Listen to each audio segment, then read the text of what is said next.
तन आपका हरा भरा है कि नहीं है, या मन आपका हरा भरा है कि नहीं है, ये आपका लाफ डिसाइड करता है। लाफ्टर है तो आपकी जिंदगी में कला है और जीवन है। खेल और सिनेमा में कोई किसी का जीवन नहीं बना सकता। मैं धक्का दे सकता हूँ, लेकिन धक्का के बाद में जो पटखनी खाओगे उसको मैं भी नहीं बचा सकता। आप सीन स्टीलर हैं, 2 मिनट के लिए भी अगर आए तो व्यूअर आपकी तरफ ही देखेगा। दूसरे जो एक्टर्स फ्रेम में हैं वो इनसिक्योर फील करते हैं? ये प्रश्न थोड़ा कठिन है। आइकॉनिक फिल्में हैं, उसमें डर नहीं लगता कि अगर ये रीमेक हो जाए, पार्ट 2 पार्ट 3 जब होती हैं तो it will not be as good as part 1? डरने से क्या फायदा, आप बनाई डाली है तो फ्लॉप हो जाएगी, अब सफल हो जाएगी, इससे ज्यादा क्या हो जाएगा। हाँ। पैसा भी लगता है, ऑडियंस नई फिल्म देखने जाती है, और अभिनेता को भी नया किरदार जीने का सौभाग्य मिलता है। तो सिनेमा जब भी बने तो नया बने। पीआर वालों ने तो ऐसे घेर रखा है आप लोगों को, हर चीज पीआर से ही हो रही है। खाना पीने के लिए मिलना है, मुझे ये दिखा के मिलना है, तो पीआर तो बहुत जरूरी है। आपने पॉलिटिक्स भी ट्राई किया था बीच में, जी छोड़ दिया, क्या हुआ?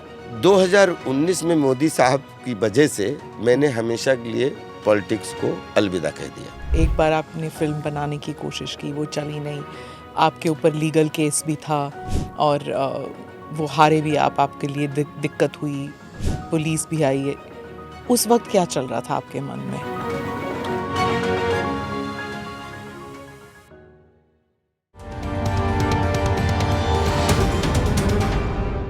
Namaste, Jai Hind. You're watching or listening to another edition of the ANI podcast with Smita Prakash. My guest today is Rajpal Yadav, the versatile actor who's known for his comic timing. He's played any number of roles as a negative character, but his fame came from slapstick comic roles he played. Those who know cinema say that Rajpal Yadav is a director's actor. He gives his all when he plays a role. Rajpal ji, thank you so much कि आप सीधे शाहजहांपुर से दिल्ली आए हमारे podcast studio में। लंबी drive है, धन्यवाद कि आप आए। मुझे भी बहुत अच्छा लगा, आपसे मिलके बहुत अच्छा लगा, और आपके इस पॉडकास्ट में जुड़ने का जो सौभाग्य मिला उसके लिए बहुत बहुत शुक्रिया स्मिता जी। क्या थिएटर आपका पहला प्यार है, पुराना प्यार है? ना पहला प्यार है ना आखिरी प्यार है। थिएटर से प्यार था, प्यार है, प्यार रहेगा। मैं थिएटर से जुड़ा था, जुड़ा हूँ, जुड़ा रहूँगा। मैं इस साल भारत रंग महोत्सव में मुझे सौभाग्य मिला रंग दूत बनने का, ब्रांड एम्बेसडर बनने का, रंग कर्म का। और दूसरी चीज़, सिनेमा से मुझे अभिनय से प्यार है। अगर वो अभिनय के मंच अलग अलग हो सकते। मेरी शुरुआत हुई नुक्कड़ नाटकों से, फिर कहाँ? शाहजहांपुर में नुक्कड़ नाटक हुए जी, 84, 85, 86 की बात है। उसमें स्कूल के बाद स्कूल में ही था। अच्छा। तो पैरेलल एक कोरोनेशन आर्ट संस्था थी, उसमें मुझे मौका मिल गया था। तो कभी फिर नुक्कड़ नाटक हुए, फिर उसमें कोरोनेशन तो लखनऊ है ना? नहीं, शाहजहांपुर में। हाँ, अच्छा। और ज़रीफ मलिक आनंद जी हैं उसके संस्थापक, जो उसको बहुत साल से चला रहे हैं। तो उसमें एक अमेचर आर्टिस्ट के रूप में मुझे भी जुड़ने का मौका मिला।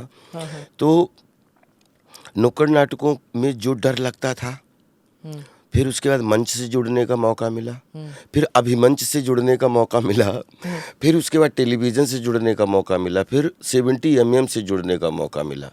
लेकिन सब में एक चीज़ कॉमन थी जिसका नाम था अभिनय, प्लेइंग, और वो मुझे मज़ा देता है। मैं मनोरंजन का स्टूडेंट हूँ। मुझे नहीं मालूम मैं ट्रेजेडी करता हूँ, मैं कॉमेडी करता हूँ या सीरियस करता हूँ। दोनों करते हैं आप? हाँ।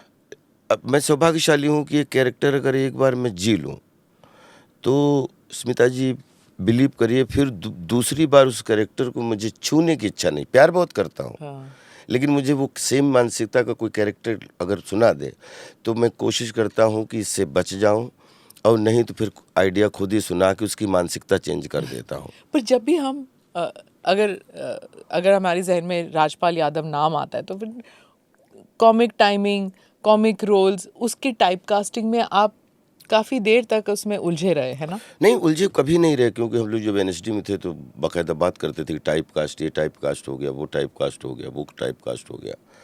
तो आप सोचिए कि 99 में मुझे पहली बार फिल्म में एंट्री करने का सौभाग्य मिला। 2024 में 25 साल पूरे हुए।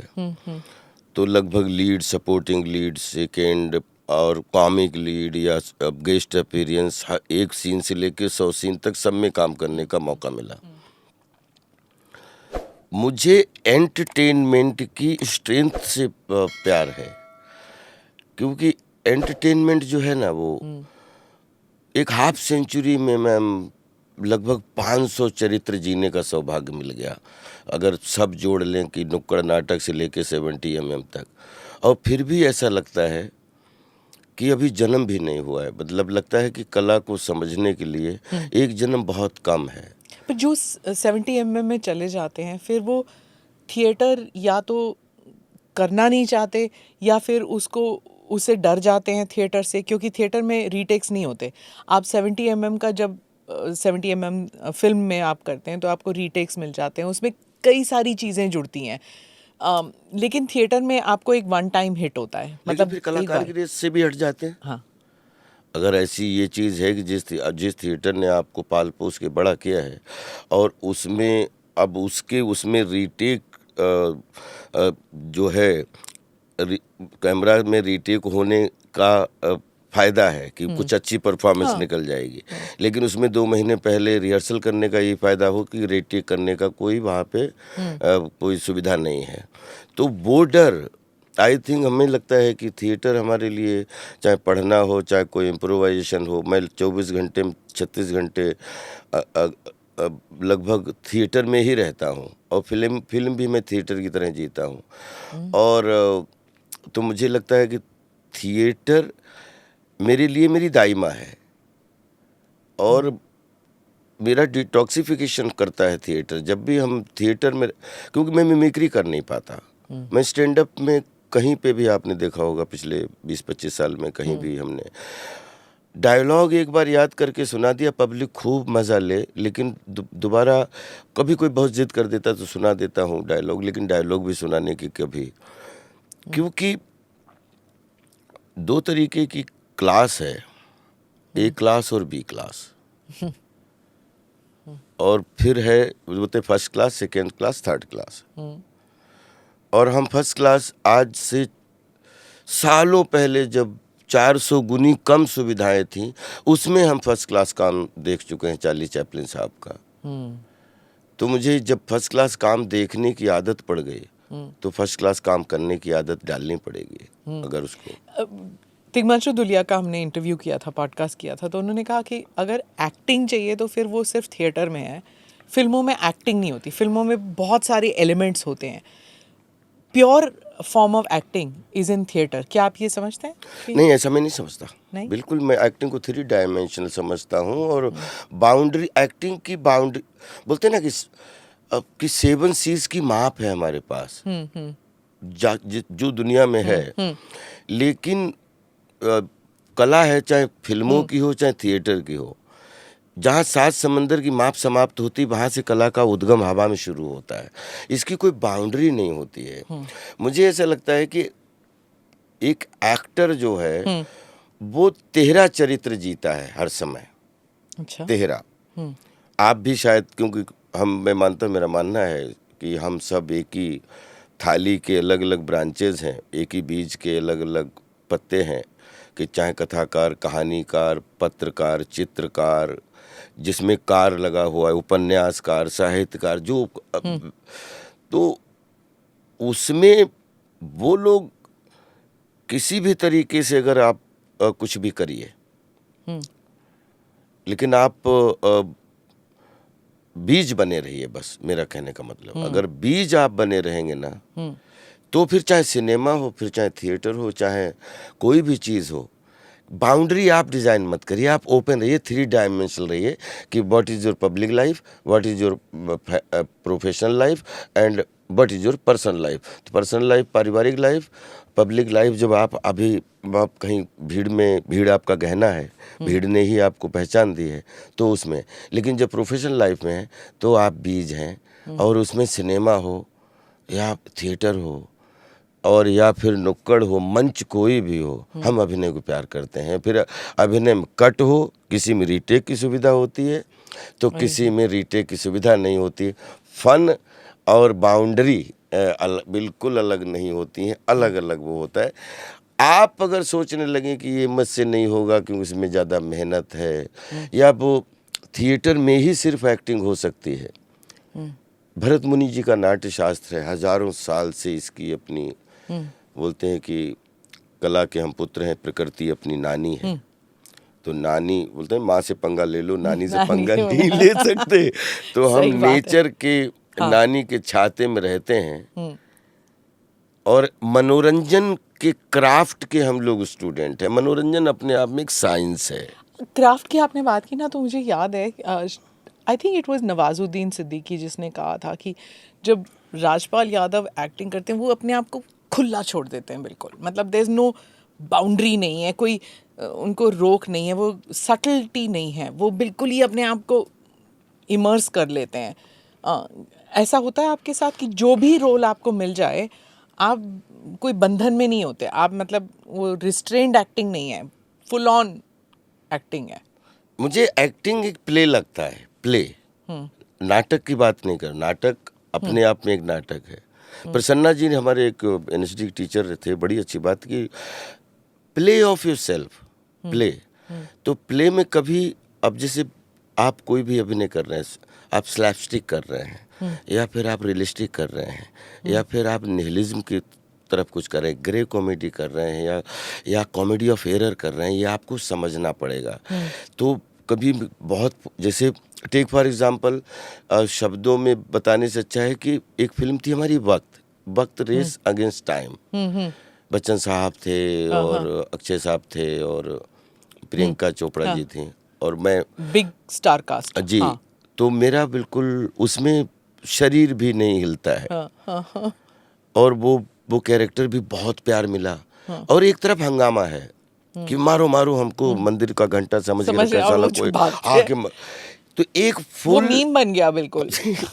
तो एक तरफ फुल फिजिकल स्लैपस्टिक और एक तरफ फुल बिल्कुल कोई फिजिकल नहीं, बिल्कुल पोकर कॉमेडी। तो ये उस दोनों में ही पूरा बदन इन्वॉल्व होता है। जैसे याद है वो जाने भी दो यारों में सतीशा, वो डेड बॉडी है आधी फिल्म में, लेकिन फुल इन्वॉल्व थे। अब लग रहा था पूरी लाश एक्टिंग कर रही है। एक्चुअली यही ना इल्यूजन है। क्योंकि हम लोग रियलिटी, कोई दुनिया में कोई भी बोले, सिनेमा या फिल्मों में, कि real is real, real is illusion of reality, real is not reality. तो आपके पास बार बार आते हैं स्लैपस्टिक करने के लिए उस फिल्म के बाद, जब आप वो घंटी के, मंदिर की घंटी समझ के, उसके बाद सब लोग आपके पास वैसे रोल लेके आते होंगे? नहीं, सब वैसे नहीं तो ऐसे कैसे कर पाता, इतनी कहाँ मैं मेरी पत्नी और वो, कहाँ मैं माधुरी दीक्षित बनना चाहती हूँ। जंगल से मेरी ओपनिंग हुई और फिर चुप के नहीं, जब एक फिल्म हिट हो जाती है तो जैसे बच्चन साहब की अगर एंग्री यंग मैन हिट हो गई तो फिर सब लोग वैसे ही रोल लेके आते हैं ना कि आप यही करो। वैसे तो 2000 के बाद में, 2000 में जो हमारा जन्म हुआ, 97 में मुंबई गया, 98 99, तो उस समय मीडिया ने, न्यूज़ मीडिया ने, इलेक्ट्रॉनिक मीडिया ने बहुत अच्छा जन्म लिया। 3 channel, 9 channel, 10 channel, 300 channel, 3000 channel.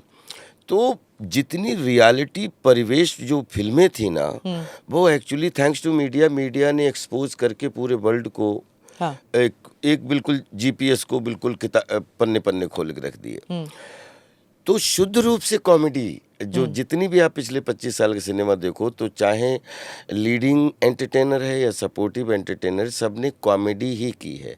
90% फिल्में कॉमिक इंटरल्यूड की बनी हैं। और उसमें अगर 100 एक्टर को ने खूब बढ़िया काम किया है, और उसमें अगर मुझे भी किंग ऑफ कॉमेडी कहने का सौभाग्य मिला है तो ये कोई बहुत अच्छी बात है। आई थिंक इससे बढ़िया क्या बात हो सकती है। और अभी भी मैम, अगर चलो एक जैसे रोल मिलते हैं तो एक जैसे लोग रहते भी तो हैं एक मोहल्ले में। अगर एक मोहल्ले में चलिए, रिक्शा चलाने वाले से लेके और प्लेन चलाने वाले तक, और एक पान की दुकान चलाने वाले से लेके और उद्योग चलाने वाले तक, एक साइकिल की पंचर की दुकान चलाने वाले से लेकर फैक्ट्री चलाने वाले तक, एक मोहल्ले में 2-4 हज़ार लोग होते हैं ना, अगर मैं चलो बहुत लालची हूँ कि अगले 50 साल और फिल्म करूँगा, ठीक है, तो एक साल में चलो 12 फिल्में कर लूँ, हर महीने एक फिल्म, जो पॉसिबल है ही नहीं।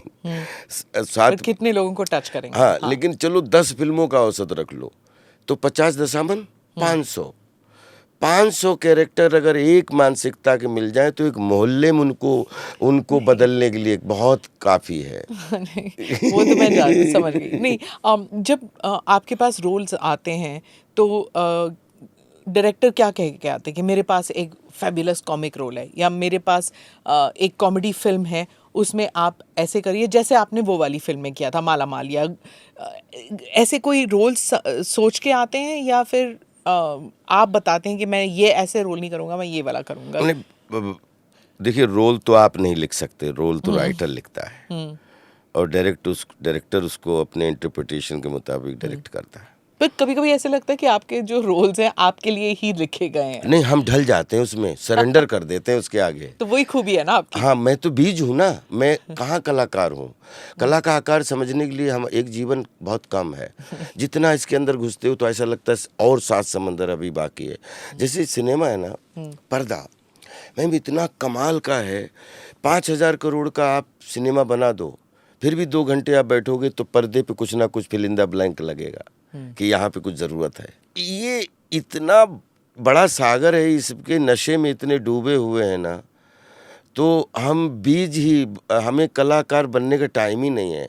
हम तो, कोई हमें कहानी सुनाता है और हमें जब रोल बताता है तो अगर पुराना रोल किया हुआ उदाहरण देता है कि वैसा जेन्युइन है, हाँ। कि आप वैसा वाला है, ये उस दुनिया का कैरेक्टर है या उस एंटरटेनमेंट की बाउंड्री का है, तो वो रोल मतलब उस दुनिया का है, लेकिन फिल्म नहीं है, तो ये रोल वो नहीं है। हाँ। उसका भाई है। हाँ। तो अगर अलग भाई जब जुड़वा होते हैं, उनकी मानसिकता अलग होती है, तो 2 कैरेक्टर एक मानसिकता के कैसे हो सकते हैं। इस मामले में मैं आई एम लकीएस्ट वन कि जिस डायरेक्टर से हमने बात की, और हमेशा स्टूडेंट बन के बात की, और डायरेक्टर ने हमारा हमेशा सुझाव माना कि नहीं, हाँ ये ठीक है। हमने कहा ये इसमें किया अरे था। वाह, अच्छा। ये और बड़े डायरेक्टर्स भी मान जाते हैं? बड़े डायरेक्टर भी, क्योंकि हम लाइनें नहीं बढ़ाते, हाँ। हम बाउंड्री नहीं उनकी नहीं बनाते। हाँ। बाउंड्री के अंदर, स्क्रीन प्ले डायलॉग के अंदर, डायरेक्टर के इंटरप्रिटेशन के अंदर, हम उसी में अपने कैरेक्टर को सेम रस देने के लिए एक नई मानसिकता पेश करते हैं। अच्छा, जब बड़े एक्टर्स आपके साथ काम कर रहे हैं, उन्हें पता है कि आप सीन स्टीलर हैं, कि आप 2 मिनट के लिए भी अगर आएँ तो व्यूअर आपकी तरफ ही देखेगा, क्योंकि आप, या तो आपका फेशियल एक्सप्रेशन होगा या आपकी लाइन डिलीवरी ऐसे होगी कि आप ग्रैब करते हैं, तो क्या दूसरे जो एक्टर्स फ्रेम में हैं वो इनसिक्योर फील करते हैं? ये प्रश्न थोड़ा कठिन है। मुझे लग रहा था कि 105 फीट 2 इंच की हाइट सबसे लंबा एक्टर मैं हूँ और सबसे बड़ा एक्टर मैं हूँ, लेकिन आपने बड़े एक्टर्स का उदाहरण दे दिया। ऐसा नहीं है। मैं आपको बताऊं, सब एक्टर्स की अपनी अपनी बॉडी लैंग्वेज है, और जैसे हर एनिमल की बेसिक इंस्टिंक्टिव क्वालिटीज़ होती हैं, वैसे ही हर ह्यूमन बीइंग की इंस्टिंक्टिव क्वालिटीज़ होती हैं। सबका स्ट्रक्चर अलग होता है, सबकी वॉक सेम होती है, सब अंग सेम है, लेकिन सबकी चाल, वॉक, टॉक सब कुछ अलग अलग होता है। और आई थिंक खेल की तरह लें, अगर खेल के स्टेडियम में 11 प्लेयर खेल रहे हैं, तो कोई बॉलिंग कर रहा है, कोई बैटिंग कर रहा है, कोई फील्डिंग कर रहा है, कोई मतलब रेफरी बना हुआ है, अंपायर बना हुआ है, लेकिन भूमिका तो सबकी होती है। सिनेमा भी वैसा ही है। अगर आप कॉम्प्लेक्स खाओगे भी, उससे कुछ बनेगा नहीं, क्योंकि कहानी है, और कहानी में अलग अलग जो है वो किरदार हैं, और वो किरदारों का गुच्छा जो है वही एक फैमिली तैयार करता है। वो जो कॉमिक रोल करता है ना, वो सीन स्टीलर होता है। उदाहरण के तौर पर अगर आप देखें, वो जो एक सीन मैं आपको बताऊं, वो अमिताभ बच्चन और मुखरी का जो सीन है, 6 फुट 6 इंच 4 फुट 4 इंच, उस पर जब वो डायलॉग, तुम्हारा हाइट क्या है, 4 फुट 4 इंच, मैं 6 फुट 6, जब वो बोल रहे होते हैं ना, सब मुखरी की तरफ देख रहे हैं, उनकी तरफ नहीं देख रहे। या फिर कादिर खान अगर आ जाते हैं गोविंदा के साथ, गोविंदा के डायलॉग्स भी बहुत अच्छे हैं, कादिर खान के डायलॉग्स भी अच्छे हैं, पर वो जब यू नो कि कादर खान जो है वो कॉमिक रोल अदा कर रहे हैं, तो लोग कॉमिक रोल की तरफ देख रहे हैं, because you are also there in the dark hall for 3 hours. आप भी रिलीज चाहते हैं, तो जो बंदा कॉमिक रोल करता है उसकी तरफ नज़र ऑटोमेटिकली जाती है सीन पे. मैं शायद एक पॉइंट को ज़्यादा ही लेबर कर रही हूँ, पर मैं मेरा हमारे ये मानना है. हमारे हमारे परिवार में भी, हमारी बॉडी में भी 9 रस हैं. श्रृंगार, हास्य, करुण, रौद्र, वीर, भयानक, बीभत्स, अद्भुत, शांत रस. हास्य रस हास्य ना, रस. हास्य हमारी बॉडी में बुखार पता लगता है. आपकी पेट भरा है कि नहीं भरा है वो आपको पता लगता है, लेकिन तन आपका हरा भरा है कि नहीं है, या मन आपका हरा भरा है कि नहीं है, ये आपका लाफ डिसाइड करता है. तो लाफ आपकी बॉडी का राजा रस है. लाफ्टर है तो आपकी जिंदगी में कला है और जीवन है. वाह. नहीं तो आपको कितने भी अरबों खरबों रुपए दे दें और आपके अंदर नीरसता है, कला नहीं है, तो आप क्या करोगे. लाफ का मतलब हा हा हा नहीं है. लाफ का मतलब ये भी है कि मन में कि गॉड थैंक यू, क्या क्या दिया आपने मुझे, क्या क्या दिया. एक मतलब क्या, जब पाने की बात करूं तो जितना वजन है उतना वो कम हो जाए, अब इतना पा चुके हैं. तो उसमें फिर जो लाफ आता है ना, वो 72,000 नाड़ियों के धन्यवाद से आता है, किसी के उससे आता है. तो लाफ, जिंदगी में लाफ रखिए, चाहे मन में रखिए, चाहे लबों पे रखिए, चाहे ठहाकों में रखिए, लेकिन एक लाफ को जरूर. कभी कभी कुछ लोग मन में बहुत सुखी रहते हैं, बाहर से शांत रहते हैं. कभी कभी बाहर से लोग बहुत अंदर से टूटे हुए रहते हैं. लेकिन 24 कैरेट रहिए. आप जान सकते हैं कौन ऐसे लोग हैं जब आप मिलते हैं उनसे? 2 मिनट पहचान जाता हूँ कि ये बंदा ये ऊपर से हंसने की कोशिश कर रहा है, और ये बंदा अंदर से ऑलरेडी हंस रहा है. क्योंकि एज एन एक्टर ऑब्जर्व करने का मौका मिलता रहता है. और आज लगभग 92 से जब एक हमारे टीचर आए थे पोलैंड से, फिट्स बेनेबिट्स साहब, लखनऊ में उन्होंने 2 महीने की वर्कशॉप की थी. तो उसमें ऑब्जर्वेशन पे बहुत 2 महीने क्लासेस की थी कि हाउ टू ऑब्जर्व और देन हाउ टू एब्जॉर्ब. वो मतलब वो क्लासेस ऐसी थी जिनमें बहुत कुछ. तो अभी सोते उठने के बाद में मौसम से भी कुछ चुराने की कोशिश करता रहता हूँ. जब आप पर कोई दुख की घड़ी आती है और आपको कॉमिक रोल करना पड़ता है, तो आप कहाँ से वो आर्टिस्टिक स्ट्रेंथ या फिर वो क्या चीज़ है वो जो आप अपने आप पर लाते हैं कि आप अपने आप को अलग कर लेते हैं और आप कैरेक्टर में ढल जाते हैं? हो सकता है क्या कि ये मुमकिन है? देखिए मैम, अगेन मैंने जो आपसे बात की थी कि अभिनेता 3 डायमेंशनल होता है. तो अगर आपकी कोई दुख की घड़ी है तो ये आपकी पर्सनल प्रॉब्लम है या आपकी पारिवारिक प्रॉब्लम है. लेकिन एक तरफ पद होता है, एक तरफ कद होता है. पद 5 साल में, 15 साल में, 25 साल में, 60 साल में पद रिटायर होता है. कद ये तो बन नहीं पाता है. एक बार कद बन जाता है तो फिर वो जब तक आप जीवित हो कद रहता है. तो अगर पद के लिए रिस्पॉन्सिबिलिटी इतनी कि हम सब कुछ छोड़ के हम ड्यूटी करते हैं, होली दीपावली या हम मेलों में हम सब कुछ छोड़ के हम अपनी रिस्पॉन्सिबिलिटी निभाते हैं, तो चाहे किसी को कितनी भी तकलीफ हो, लेकिन ड्यूटी इज़ ड्यूटी. तो वैसे ही हम कलाकारों को क्यों सहानुभूति होनी चाहिए, क्योंकि जब पेशा आता है, पेशगी आती है, उसका स्वाभिमान जगता है. और स्वाभिमान कभी सहानुभूति नहीं मांगता. वो हमारी पर्सनल प्रॉब्लम है, लेकिन ये हमारा पेशा है. पर्सनल प्रॉब्लम को भी पूरी जिम्मेदारी से उठाने की कोशिश करेंगे, निभाने की कोशिश करेंगे. लेकिन जहाँ पेशे की बात है तो उसके स्वाभिमान को जिंदा रखने के लिए कितने भी तरीके की जटिलताएं आ जाएं, लेकिन कला के कद के आगे कोई कद बड़ा नहीं होता. वाह. आपके जो रोल्स आए, आपको कब लगा कि हाँ इस रोल ने, पीछे मुड़ के अगर आप देखें कि इस रोल ने मेरी ज़िंदगी का रुख बदल दिया? अंगद ने। अच्छा। मैं शाहजहाँपुर में कोरोनेशन आर्ट थिएटर में काम करता था। हाई स्कूल मैंने पास किया। उस समय हमारे शाहजहाँपुर में ऑर्डिनेंस क्लोथिंग फैक्ट्री जो है वो, उसमें सेना के लिए कपड़े सिले जाते हैं। भारत सरकार रक्षा मंत्रालय उसको चलाता है।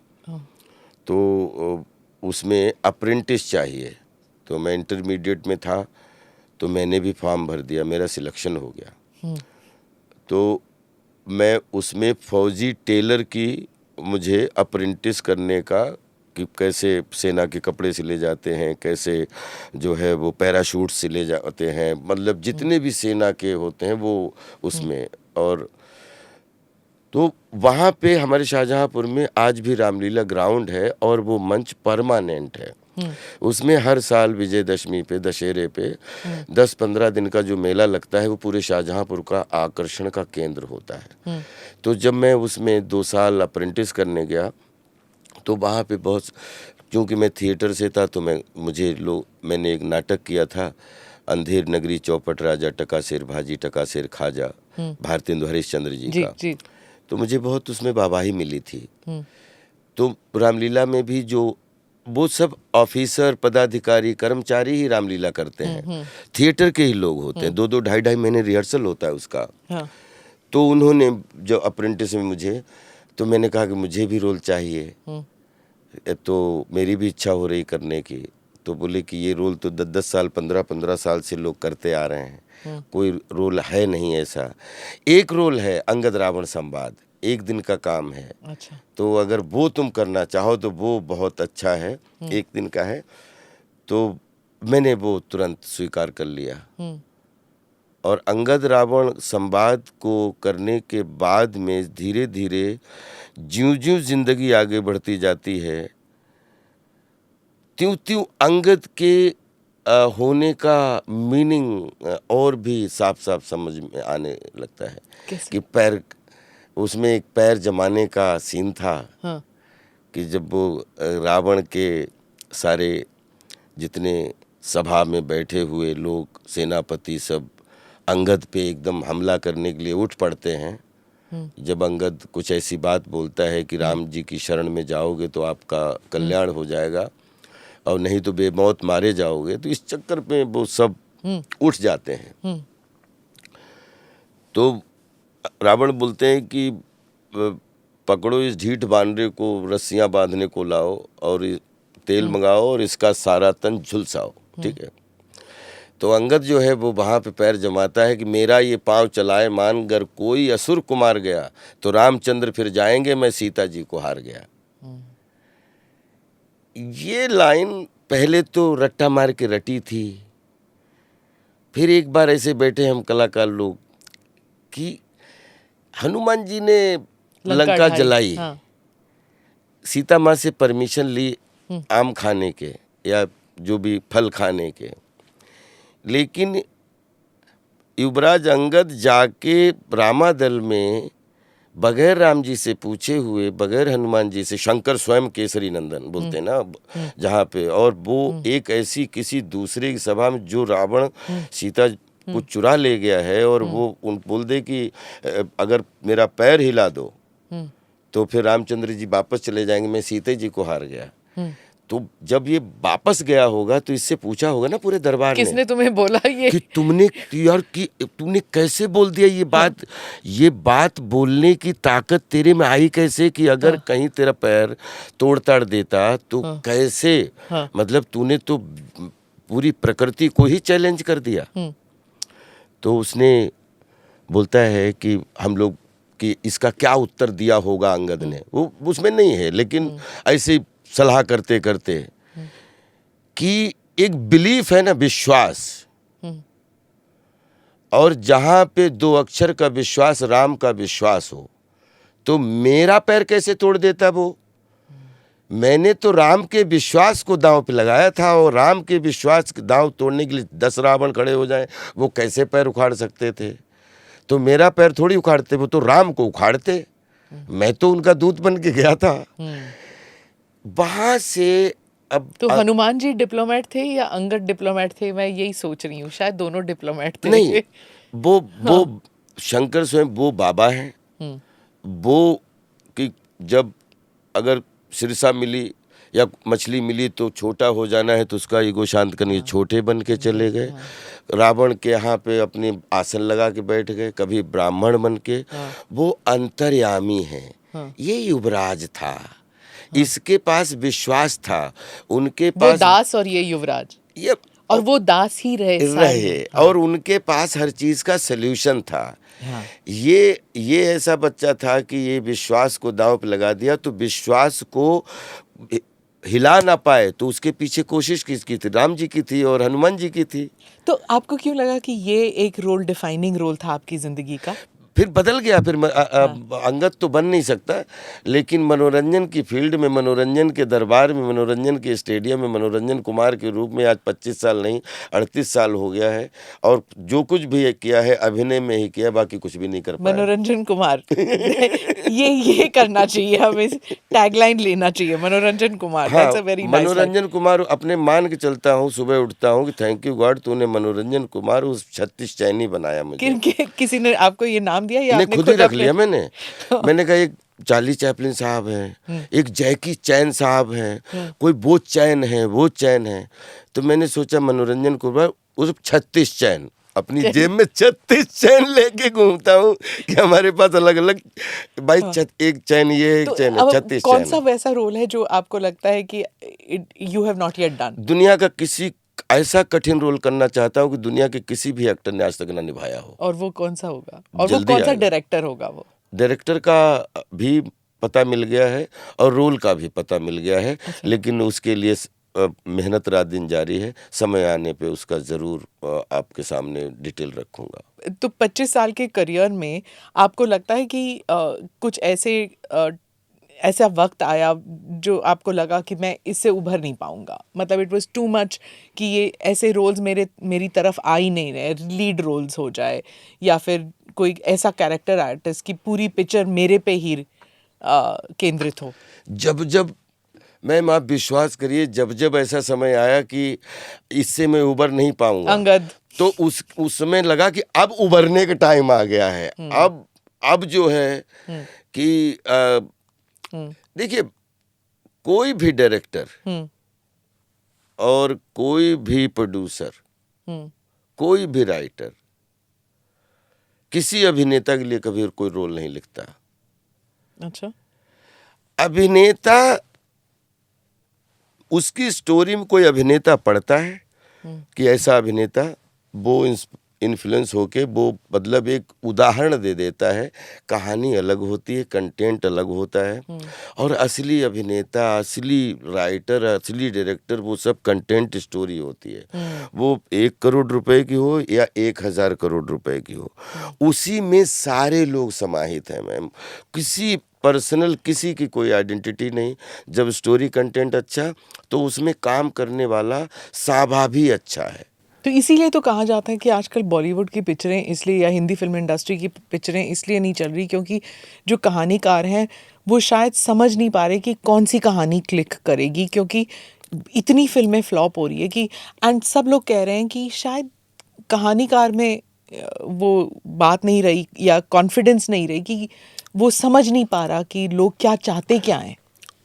मैं आपको बताऊं कि सीरियसली एक मस्करा के रूप में नहीं, एक मशवरा के रूप में अगले 25 साल स्वर्णिम है कला का युग, मशीनों का युग, और कलयुग मीन्स कला का युग या कलयुग मीन्स मशीनों का युग।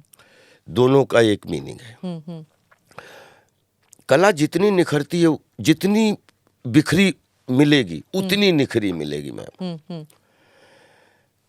एक 70 mm से लेके, टीवी से लेके, OTT से लेके, इन्फ्लुएंसर से लेके, यूट्यूबर से लेके, इतने प्लेटफॉर्म आ गए हैं कि हर आदमी के मोबाइल में एक प्लेटफॉर्म रहने लगा है।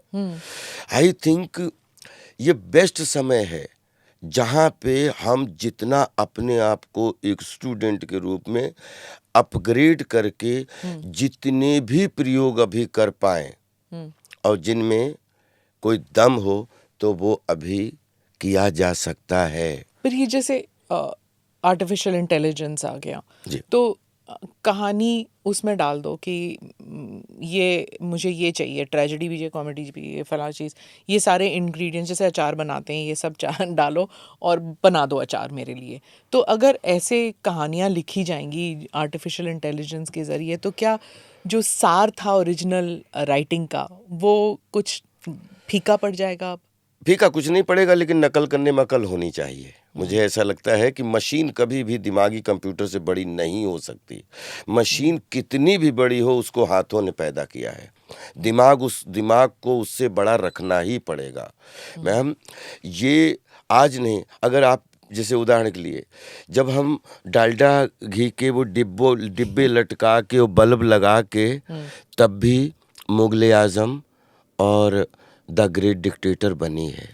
शैडो और आज अपन एक बटन दबा के लाइटें चेंज कर देते हैं हर मिनट में, तो वो फिल्मों को आप कहीं इग्नोर कर सकते हो क्या कि ये फिल्में बगैर इस लाइट की बनी है, ये इस लाइट की बनी है। दुनिया गोल है। हर दशक में 5 कोस पानी और बानी जैसे बदलता रहता है, वैसे ही रोटी कपड़ा मकान, स्लैंग और कपड़ा पहरावा और एक्सपेरिमेंट, क्योंकि पूरे विश्व में 36 इमोशन है मैम, 37वां बना नहीं है। नहीं, उसका मिश्रण है, मैं मानती हूँ। पर जैसे हम कला की बात करते हैं ना, तो जैसे अब सब ऑटो ट्यून इस्तेमाल करते हैं, उसी से गाया जाता है। पहले होता था कि आप सेट पे 4:30 बजे या 5 बजे आ गए क्योंकि आपको वो सूर्योदय का शॉट चाहिए। अब तो आप स्टूडियो में बैठ फिर के समय आएगा, आप लिखित ले लो वो सारे इंस्ट्रूमेंट, क्योंकि जो हजारों साल से इंस्ट्रूमेंट जिनमें भारत की ऊर्जा, जिसमें साउंड रहती है, ये मशीनों में जा के हम बहुत सारे एक्सपेरिमेंट करके फिर देखना, धीरे से फिर बोलेंगे वी वांट ओरिजिनल, फिर ओरिजिनल का जमाना आ जाएगा। 27 पीस ऑर्केस्ट्रा फिर आएगा। 100% फिर कोई 150 बजाएगा, देखना फिर 500 के नहीं बोले, स्टेडियम में ही सारे बजवाना है। और धीरे से फिर उसमें वो बोलेंगे कि अभी मशीनों से ना करवा के ओरिजिनल करवाओ, फिर मशीनों में करोगे तो और अच्छा आएगा। तो मुझे लगता है कि हर परिवर्तन संसार का नियम है। एक नेचर 24 घंटे में 24 बार कलर चेंज करती है। मुझे भी, हम एज ए क्रिएटिव पीपल, हमें हर समय अपने आप का कलर चेंज करने के लिए बिल्कुल मेंटली फिजिकली तैयार रहना चाहिए, अपग्रेडेड होना चाहिए। और जितने भी मैम, हम आप सब लोग इतने लकी हैं, हमने 3 युग देख लिए इसमें। हमने लिफाफा चिट्ठी और अंतर्देशी, और सभी निवेदन है यहाँ पर सब ठीक ठाक है, वो भी लिखा। डाकिया से मेरे घर से चिट्ठी नहीं आई, 1 महीना हो गया। फिर दिल्ली में जाना, वो पोस्ट ऑफिस में तू जा रहा है पोस्ट ऑफिस, तो मेरे भी खत लेते आना। फिर पता लगा पेजर आ गया।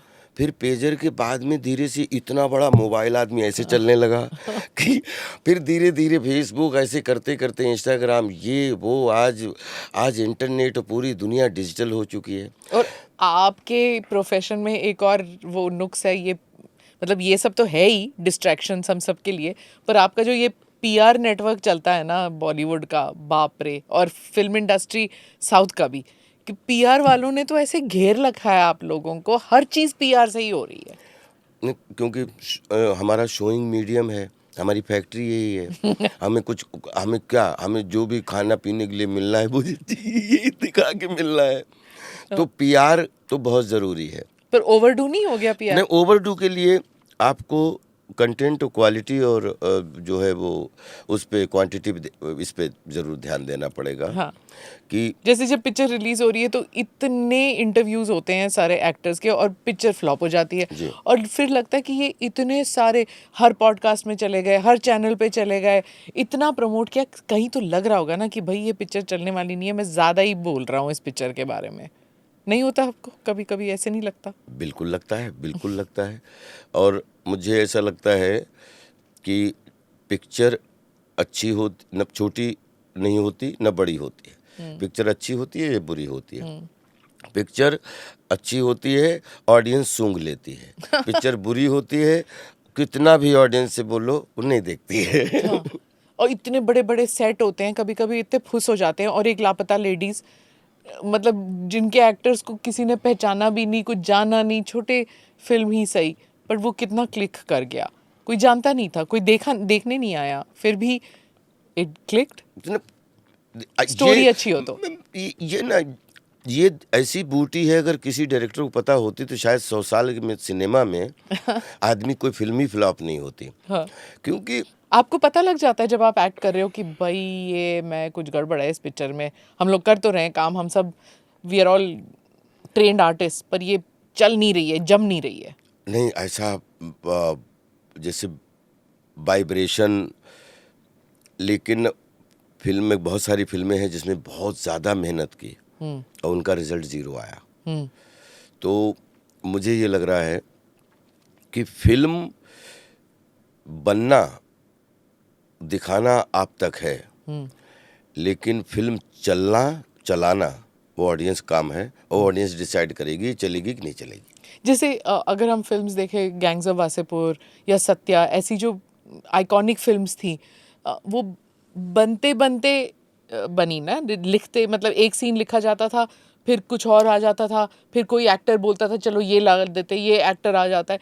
एक टीम एफर्ट होता है कि सब लोग कुछ ना कुछ लाते हैं उस फिल्म में। जी। तो आपकी कौन सी ऐसी फिल्म थी जहाँ पे आपको लगा कि हम लोग सब ने कंट्रीब्यूट किया इस मैं, फिल्म में? मेरी पत्नी और वो, अच्छा। चंदन अरोरा के साथ। हाँ आई थिंक जितनी भी यूनिट थी, जितने भी एक्टर थे, सब ने हाँ वो, उसमें ऐसा कोई नहीं सोच रहा था कि मैं इस फिल्म का अभिनेता हूँ या इस फिल्म में मेरा जॉब है।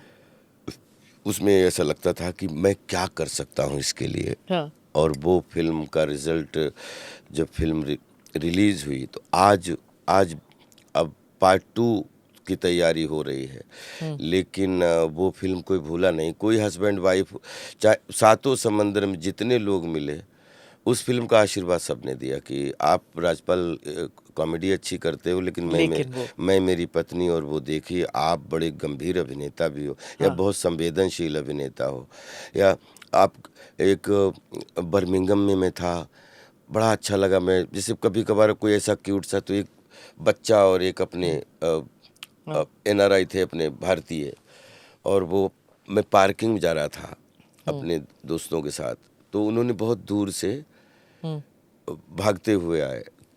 मैंने सुना नहीं, मुझे वजह मैंने रियलाइज़ भी नहीं किया कि मुझे बुला रहे होंगे। तो फिर वो आए, बोले कि तो तुरंत हंगामा बताने लगे, और मैं, मेरी पत्नी और वो बताने लगे, और बोले आपको देख के लगता है कि मेरे भारत में भी कोई चैपलिन रहता है। ये मतलब कितनी क्या चैपलिन आपके हीरो हैं? आई थिंक क्रिएटिविटी का तो बॉस है पूरी दुनिया का वो। क्रिएटिविटी का हीरो नहीं, हीरो तो मैं अपने आप का हूँ। वाह। मुझसे बड़ा हीरो कोई नहीं, क्योंकि मैं जिसको, कोई तो है जिसने आपको भी जन्म दिया और मुझे भी जन्म दिया, तो वो डिसाइड करेगा हीरो कौन है। हम अपने आप गुरु आप ही हैं हीरो। नहीं, लेकिन मैं सच कह रहा हूँ कि अगर जैसे 2 बच्चे पैदा हुए, एक बच्चा, दोनों अलग अलग हैं, अलग अलग कद का, ठीक है, तो तीसरा बच्चा कैसे डिसाइड करेगा कि हीरो कौन है?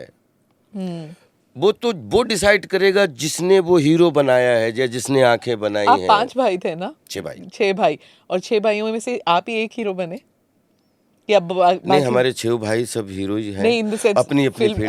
नहीं, फिल्मों में एक भाई खेतीबाड़ी में बहुत खुश है, सबसे छोटा। अच्छा। वो कहता है मुझे खेतीबाड़ी करनी है। हाँ। सबसे बड़े भाई जो हैं वो डेयरी में बहुत खुश हैं, तो उनको डेयरी ही करनी है। हमारा जो हमसे छोटा वाला भाई है वो प्रधानी करता है, लेकिन वो इंटरप्राइजेस की अपनी सरिया, सीमेंट और इन सब का व्यापार करता है, उसमें खुश हैं। मेरे परिवार में मुझे किसी ने नहीं बोला था बॉलीवुड में या थिएटर में आने के लिए। किसने कहा आपको? मैंने खुद, मेरे मन में आया, और मैंने अपने बच्चों को भी बोला कि लिख के दे सकता हूँ कि कोई भी बॉलीवुड और खिलाड़ी में, खेल और सिनेमा में, कोई किसी का जीवन नहीं बना सकता। जीवन बनाया होता तो 500 परिवार ने 50 साल कितनी फिल्में बनाई हूँ। तो उसमें ना आपके अंदर का जो बैठा हुआ एक सच्चा और अच्छा इंसान है, अगर वो आपको बोलता है कि you are capable to that, तो फिर आप करो। नहीं तो मैं धक्का दे सकता हूँ, लेकिन धक्का के बाद में जो पटखनी खाओगे उसको मैं भी नहीं बचा सकता। तो चाहे अगर आप खिलाड़ी हैं, आपका बच्चा, आप हो सकता है कि आपके सम्मान में आप खेलने को मिल जाए, लेकिन खेलना उसको पड़ेगा।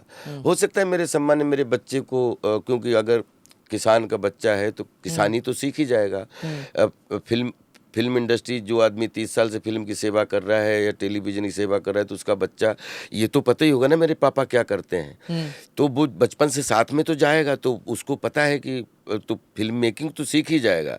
लेकिन वो चलेगा कि नहीं चलेगा, या वो कर पाता है या नहीं कर पाता, या उसके अंदर वो है कि नहीं है, वो ऊर्जा वो डिसाइड करता है, या जिसने ऊपर वाले ने जिसने आंखें बनाई वो डिसाइड करता है, या फिर ऑडियंस डिसाइड। वो नेपोटिज्म थोड़ी देर तक आपके लिए एक लेग अप दे सकता है, उसके आगे नहीं। नेपोटिज्म नहीं है मैम, नहीं। आप विश्वास करिए, मैं बहुत ईमानदारी से बोलना चाहता हूँ कि नेपोटिज्म अगर होता तो शाहरुख खान साहब कैसे होते, राजपाल यादव कैसे होते, परेश रावल कैसे होते, अनुपम खेर साहब कैसे होते, अक्षय कुमार साहब कैसे होते, जॉनी लीवर साहब कैसे होते, संजीव कुमार साहब कैसे होते, राजेश खन्ना साहब कैसे होते, धर्मेंद्र साहब कैसे होते।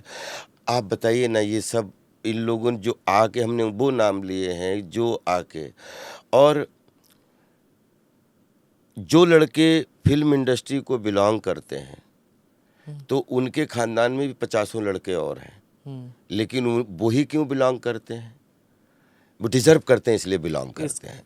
तो मैं इस चीज़ को बहुत, कि ये चीज़ को हमेशा के लिए ख़त्म कर दो। हाँ, कि नेपोटिज्म क्योंकि हो नहीं सकता इसमें। आप देखिए, अब अगर मैं आप 20 साल से एक ही फील्ड में काम करते हैं, हमारे बच्चे, आपके बच्चे, अपन सब बच्चे मिलके खेलने लगे, तो एक कॉलोनी में जब अलग अलग व्यापार करने वाले लोग रहते हैं, उनमें मोहब्बत हो जाती है, तो 4, 6, 10 परिवार जब 25 साल, 30 साल, 50 साल से काम कर रहे हैं, तो उनके बच्चों में या उनमें आपस में दोस्ती तो लाजमी है ना। जी, जी, जी। पार्टी मिलती थी, लेकिन उसको नेपोटिज्म का नाम देना, कि राजपाल यादव आज 38 साल हो गए मुझे अभिनय करते हुए, और मेरे कम से कम 200 रिश्तेदार हैं, मैं तो एक को भी नहीं करवा पाया आज तक। ठीक है ना? तो इसलिए मैं इस चीज़ का, हालांकि मैं कभी विवादित उसमें जाना भी नहीं चाहता, लेकिन मैंने जो फील किया है कि ब्लेसिंग अपनी अपनी है, मेहनत अपनी अपनी है, और क्षेत्र अपना अपना है। बॉलीवुड में एक बार आपको नाम मिला तो आप कोशिश करिए कि आपके काम से बॉलीवुड का और नाम हो। जैसे जयदीप अहलावत ने कहा कि कपूर खानदान, सब कह रहे थे पहले कि रणबीर जो है नेपोटिज्म, लेकिन जब रणबीर कैमरा के सामने आता है तो वो कुछ और ही बन जाता है। इतनी मेहनत करता है वो सेट पे आने से पहले कि वो ही इज ब्रिलियंट। तो कपूर खानदान में भी इतने लड़के हैं, पर जरूरी तो नहीं आप कि खुद सोचिए, हाँ, कि जहाँ पे जो हिंदी सिनेमा में खड़ा करने में, जैसे सोशल मीडिया में अपन लोग, हम भी लकीएस्ट की 20 साल से सिनेमा कर रहे थे, अचानक सोशल मीडिया आई तो उसमें अपन मीम के माध्यम से बच्चों में प्यार पा गए। जी जी। तो वैसे सिनेमा खड़ा करने में जिस खानदान का अपना एक योगदान है, बहुत सारे 100 योगदान है, लेकिन उनका भी है, तो और भी 50 लोग होंगे। लेकिन अकेले रणबीर क्यों काम कर पा रहे हैं? जी। ऐसा नहीं है, क्योंकि एक फिल्म में आप चल सकते हो, आपको एग्ज़ाम पास करना पड़ेगा, और आपकी उसके लिए जनता जनार्दन वही टीचर है, और उसमें आप खुद अपने शिष्य बन के, अपने अंदर के, और जनता जनार्दन टीचर बन के, और कला के सामने बीज बन के, सरेंडर बन के आप परफॉर्म करिए, ईश्वर अच्छा ही करेगा आपके साथ। आपने वो बर्मिंघम का किस्सा सुनाया, जैसे वो NRIs आए आपके पास, आपको पहचाना और आपके काम को सराहाया, उन्होंने सराहना की आपके काम की। वो कौन सा पहला टाइम था कि जब लोगों ने पहचाना और कहा are you Rajpal Yadav? I think Hungama के बाद, हाँ, क्योंकि जंगल में दाढ़ी बाढ़ी थी, वो बहुत था, तो वो खूंखार बहुत था उसमें। हालांकि ऋतिक रोशन को और मेरी एक साथ हमने पहली बार जो है वो अवार्ड शेयर किए। उनको कहो ना प्यार है के लिए मिले थे बेस्ट डेब्यू एक्टर के, और मुझे जंगल के लिए बेस्ट नेगेटिव एक्टर का। लेकिन उसके बीच में 3-4 फिल्में की थी, लेकिन लोग थोड़ा थोड़ा रिकग्नाइज करते थे। लेकिन हंगामा के बाद मारो मारो हमको जिंदा मत छोड़ो सालो, जब से मंदिर आया, मंदिर का घंटा समझ के रखा है कोई, उसके बाद तो फिर उसमें वो जो आप पहनते हैं उसमें वो भी दैट अटायर जो होता है आपका, हर फिल्म में वो एक होता है। अटायर इज आल्सो इम्पोर्टेंट ना, Yes. कि ड्रेस क्या पहनाया जाता है हर रोल में। हम उसको कंसंट्रेट नहीं करते हैं, हम सोचते नहीं है, but it plays an important role. पूरा गेटअप है ना 100%। अगर आप देश काल वातावरण सिचुएशन वेशभूषा और मुख सज्जा पर ध्यान नहीं दोगे तो कोई ट्रेडिशनल ड्रामा है और उसमें रियलिस्टिक ड्रेस पहन घूमोगे तो वो मैच नहीं करेगी ना। तो मुझे लग रहा है कि आपको उसका मजा लेके प्ले करना है, और आप फिर अपने चरित्र के मुताबिक जितने भी, हाँ, क्योंकि चरित्र होगा तो नाम होगा, हाँ, और नाम होगा तो उस नाम जो चरित्र काम कर रहा है उसके पास काम होगा, और वो काम ऑडियंस को नहीं दिखा तो वो किस काम का है। नहीं, पर जैसे आप गांव के रहने वाले हैं, आपने अपना काफ़ी समय गांव में बिताया है, और जब आपको कोई सीक्वेंस दिया जाता है जहाँ पे आप रूरल एक्टर हैं, एक्टिंग गांव का रोल कर रहे हैं, और लेकिन आपके जो कपड़े हैं वो आपको पता है क्योंकि आप रह चुके हैं, यू नो दैट ये सही नहीं बैठ रहा, फिर भी आपको पहनाया जाता है, specially women I have seen, वो रूरल विमेन को इतना ग्लैमराइज किया जाता है, लिपस्टिक शिपस्टिक बाल, वो नहीं है रूरल इंडिया में जिस तरह वो दिखाते हैं फिल्मों में। अब तो खैर थोड़ा बहुत रियलिस्टिक है, तो आपको नहीं लगता कभी कभी कि ये मेरे को क्या पहना रहे हो, ये गलत है? लेकिन उसके लिए आटा और आर्ट कि अभी अगर आपको लगता है, लेकिन आपने पैसे लिए हैं और वो डायरेक्टर को लगता है प्रोड्यूसर नहीं यही कपड़े चाहिए भाई, जो मैं पहन लेता हूँ, पहन लेता हूँ, कहीं कोई दिक्कत नहीं है। हाँ। और आपसे बढ़िया कोई काम नहीं कर रहा था। क्योंकि कोई इशू नहीं है। हाँ। क्योंकि मुझे पता है कि खेल सिनेमा में मैच खेलना बहुत ज़रूरी है। हाँ। कौन सा मैच सेंचुरी मारेगा और कौन सा मैच 0 पे लेके जाएगा ये आप डिसाइड मत करो, आप सरेंडर होके खेलना शुरू करो। सरेंडर होके सरेंडर बहुत ज़रूरी है।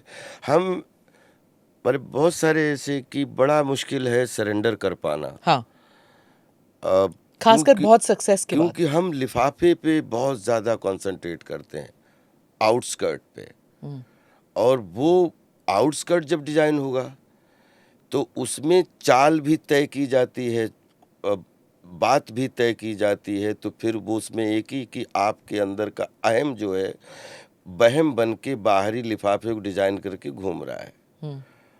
और अगर सरेंडर हो आप तो फिर ग्रेटिट्यूड है, कृतज्ञता है, फिर बीज हो आप, फिर तो लेने की आपके अंदर कि आपका बर्तन बिल्कुल खाली है। हर डायरेक्टर के साथ आप सरेंडर करते हैं? बिल्कुल करता हूँ, चाहे नया डायरेक्टर चाहे पुराना director. Director captain of the ship होता है। आपको जितने भी क्वेश्चन हैं आप फिल्म साइन करने से पहले या नाटक साइन करने से पहले आप तय कर लीजिए, आप बात कर लीजिए, आपको जितने क्वेश्चन हैं, लेकिन उसके बाद में डायरेक्टर इज सर्वोपरि। मेरी रिसर्च टीम ने एक क्वेश्चन दिया है, Judwaa 2 came out with Varun Dhawan 20 years after Salman Khan's Judwaa in 1997. Lead actors changed but you remained constant. How does it feel to have a lasting presence in Bollywood? कि आप जुड़वा 2 में आप ही थे, लीड एक्टर्स बदल गए? नहीं, बड़ा भूल भुलैया में भी ये सौभाग्य मिला। और अब इसको क्या बोलूँगा कि बस थैंक यू, क्योंकि मुझे तो अभिनय करना है और चरित्रों को जीना बड़ा अच्छा लगता है। आप विश्वास कीजिए कि जितनी फिल्में हमें करने का सौभाग्य मिला तो उससे दोगुनी मुझे मना करने का भी सौभाग्य मिला। क्योंकि टाइम नहीं अब साल भर में अच्छा, कितनी वैसे फिल्में मैंने करोगे। सोचा घटिया रोल की वजह से नहीं, मना रोल किया। भी उसमें भी कभी कभी बहाने बना दिए, डेटें नहीं हैं, कभी ये कि भैया नहीं कर पाएंगे। पर आप अक्षय कुमार के साथ कोई भी रोल आ जाए वो हाँ कर देते ना, इतनी सारी पिक्चरें आपने की देखिए हैं उनके अक्षय साथ। कुमार जी आपकी जोड़ी तो ये नहीं, वो माशाल्लाह हमसे, सबसे अच्छी है। हाँ, लेकिन वो सीनियर अभिनेता हैं हमसे। उनका उनकी मेहनत, मैं 97 में आया, लगभग 5-6 साल ज़्यादा मेहनत है सबकी। जितने भी हमारे ये एक्टर हैं, जिसमें तीनों खान आते हैं, अक्षय जी आते हैं, अपने अजय देवगन जी आते हैं, हमारा ऋतिक के साथ शुरुआत हुई। तो उससे पहले के जितने एक्टर हैं, मैं इनको क्रिएटिविटी में अग्रज के रूप में लेता हूँ। और अगर वो हमसे पहले हमें लिए बगैर अपनी फिल्में 2-2 चच्चर हिट हो चुकी हैं समाज में, तो मुझे लगता है कि उनको मेरे ऊपर विश्वास करने के बजाय मुझे उन पे विश्वास करना पड़ेगा कि आपने मुझसे ज़्यादा जर्नी जी है, आपने ज़्यादा फिल्में, हम जब फिल्म इंडस्ट्री में आए नहीं थे तो आपने अपनी फिल्में ऑलरेडी हिट हुई हैं आपकी। तो अभी मैं नया हूँ, काम के हिसाब से भी और नाम के हिसाब से भी। तो मुझे लगता है कि मेरी जिद हो, उससे अच्छा है कि मैं आपके उस काम पे विश्वास कर लूं और करके कि नहीं आपकी होगी तो मैं कर लूँगा। कुछ एक्टर्स ऐसे होते हैं ना जिनके साथ रैपो बन जाता है कि हाँ, अगर वो मेरे सीन में है तो मुझे पता है वो कैसे रिएक्ट करेगा और मेरे रिएक्शन से उसका भी आर्ट खास होगा। दुनिया का कोई भी ऐसा एक्टर नहीं जिसके साथ राजपाल यादव ने काम किया हो और उससे मेरा रैपो ना बना हो। वाह, मैं 1 घंटे में रैपो हो जाता है। कैसे? वो क्योंकि मुझे ये खास बात अगर आप रिवील करेंगे तो सब राजपाल यादव यही सोचेंगे लोग। पहला सुबह का नारियल फोड़ने के बाद, गणपति जी की पूजा होने के बाद पहला एक्शन हुआ, और उसके बाद जो लड़का अभी था जिसने कभी सिनेमा में, मतलब फिल्मों के अलावा वो मंच भी नहीं देखा, उसने स्टूडियो भी नहीं देखा, और वो गया, वो इधर से निकल गया कि निकलो, और निकल गया, कट, वो पुराना हो गया। एक आदमी 25 साल से काम कर रहा है, एक आदमी अभी एक सीन कर रहा है, दोनों आमने सामने, दोनों नए हैं, क्योंकि उसके पास काम है 25 साल का, लेकिन सिनेमा नया है, वो भी नया करना चाहता है, वो जो नया आया वो भी नया करना चाहता है। तो इसलिए मुझे लगता है कि उस सीन के लिए जियो, सिर्फ उस सीन के लिए जियो। और मुझे ऐसा आज तक लगता है कि मैं हर फिल्म में लीड करता हूँ, क्योंकि कभी 10 सीन करता हूँ, कभी 100 सीन करता हूँ, कभी 4 सीन करता हूँ, लेकिन जिस सीन में होता हूँ उसमें 3 एक्टर होते हैं, वो भी लीड होते हैं, 2 एक्टर हो तो लीड होते हैं। मुझे ये नहीं पता इसका आगे का सीन क्या होता है, पीछे क्या होता है, लेकिन जो सीन कर रहे हैं उसमें जितने हैं वो सब लीड हैं। तो जब आपके पास पूरा स्क्रिप्ट नहीं आता, सिर्फ आपका रोल नहीं आता है, आता है, मतलब अगर मैंने 4 सीन का कोई रोल एक्सेप्ट किया तो मुझे पता है ना मेरे 4 सीन हैं, लेकिन वो 4 सीन में उन्हें लेंथ 4 सीन की है, लेकिन स्ट्रेंथ लीड की है, तो उसके लिए मैं कर लेता हूँ, प्राउड के साथ करता हूँ। तो एक और सवाल टीम से है कि बंदिया फ्रॉम चुप चुप के, छोटा don from partner and Mujhse Shaadi Karoge, is there any role you loved playing the most? सबसे अच्छा कौन सा लगा आपको? सारे अच्छे लगे। हलवाई के लिए सारे रसगुल्ले एक बराबर होते हैं, और वो कैसे कह देगा कि ये रसगुल्ला खराब, ये रसगुल्ला अच्छा है। हाँ। मेरे लिए जितने भी मैंने दिल से जिए हैं, और मैं 3 डायमेंशनल एक्टर होना चाहता था, और होने की पिछले 25 सालों में कोशिश कर रहा हूँ, और जब तक जीवित हूँ तो हमेशा एक टाइप कास्ट से और 3 डायमेंशनल एक्टिंग के लिए हमेशा संघर्ष करता रहा। पर जैसे गोलमाल, वेलकम, ये सब आइकॉनिक फिल्में हैं, उसमें डर नहीं लगता कि अगर ये रीमेक हो जाए, पार्ट 2 पार्ट 3 जब होती हैं तो it will not be as good as part 1? मेरे को सीक्वल से हमेशा डर लगता है। डरने से क्या फायदा, आप बनाई डाली है तो फ्लॉप हो जाएगी, अब सफल हो जाएगी, इससे ज्यादा क्या हो जाएगा। हाँ। लेकिन पर वो मजा चला जाता है ना फर्स्ट वाले का। हाँ, मेरी भी इच्छा ये रहती है हाँ। कि सिनेमा जितना भी बने, बिलीव करो वो नया ही बने, क्योंकि हाँ। पैसा भी लगता है, हाँ। ऑडियंस नई फिल्म देखने जाती है, हाँ। और अभिनेता को भी नया किरदार जीने का सौभाग्य मिलता है। हाँ। तो सिनेमा जब भी बने तो नया बने। नया एक Akshay Kumar Priyadarshan duo is back with Bhoot Bangla and you're reuniting with Paresh Rawal and Asrani. Legendary comedy team. Enjoying, बहुत मज़ा आ रहा है, बहुत मज़ा आएगा। बहुत अभी राजस्थान में उसकी शूटिंग पहला शेड्यूल ख़त्म हुआ, हाँ और आई होप कि भूल भुलैया वन प्रियन जी ने की थी, हाँ ये भूत बंगला उनका प्रियन क्या एक मैडनेस है उनके हर शॉट में मैडनेस। देखिए प्रियदर्शन जी एक एक ऐसे केओस में काम करते हैं, वो जिंदगी उनकी केओटिक है कि नहीं, क्या वो है? पता नहीं, वो ऐसे इस क्राफ्ट के इतने बड़े जादूगर हैं कि तो उनकी टाइमिंग है, वो एज एन एक्टर बहुत बड़े हैं। अच्छा डायरेक्टर जितने बड़े हैं उससे ज़्यादा वो एक्टिंग की टाइमिंग उनकी बहुत बड़ी है। तो इसलिए कोई भी एक्टर हो वो उनके इंटरप्रिटेशन में तुरंत ढल जाता है। जो जरा सी भी जिसको एक्टिंग की समझ है, प्रियन जी का दीवाना हो जाता है। हाँ प्रियन जी से डेविड साहब से और खैर रामू जी से हमने तो कभी भी स्क्रिप्ट भी नहीं सुनी, क्योंकि ये 3 डायरेक्टर हैं जिनके साथ जब भी रोल मिला, तो चाहे छोटा रोल मिला चाहे बड़ा रोल मिला, लेकिन रोल हमेशा अजूबा ही मिला। राम गोपाल वर्मा साहब कैसे हैं वो एज अ डायरेक्टर?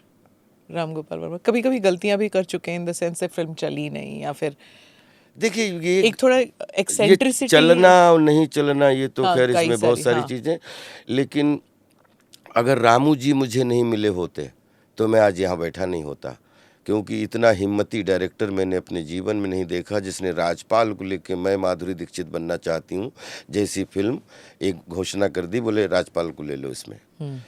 तो उन्हीं ने मुझे विलन बनाया जंगल में, उन्हीं ने प्यार तूने क्या किया में मुझे कॉमेडी बनाया, कॉमेडियन बनाया, उन्हीं ने फिर सपोर्टिव रोल भी दिया कंपनी में, और फिर मैं माधुरी दीक्षित बनना चाहती हूँ मैं मेन लीड दे दिया। तो उसके बाद हंगामा, फिर प्रियदर्शन जी मिल गए, डेविड साहब मिल गए, फिर ये तीनों डायरेक्टरों के साथ लगभग हमने हाफ सेंचुरी खाली इन 3 डायरेक्टरों के साथ फिल्में की होंगी। तो एक कंफर्ट फैक्टर भी होता है ना बहुत ज़्यादा, क्योंकि ये लोग चैलेंज ही बहुत देते हैं, ये इतने क्राफ्ट के मास्टर हैं कि हम लोग भी राशि घोड़े हैं। जब हमें जॉकी देख के पता लग जाता है कि ये देख कितना पावरफुल जॉकी है, और जॉकी डायरेक्टर होता है, हर कलाकार एक राशि घोड़े की तरह होता है, इशारे समझ में आए और बाउंड्री पार।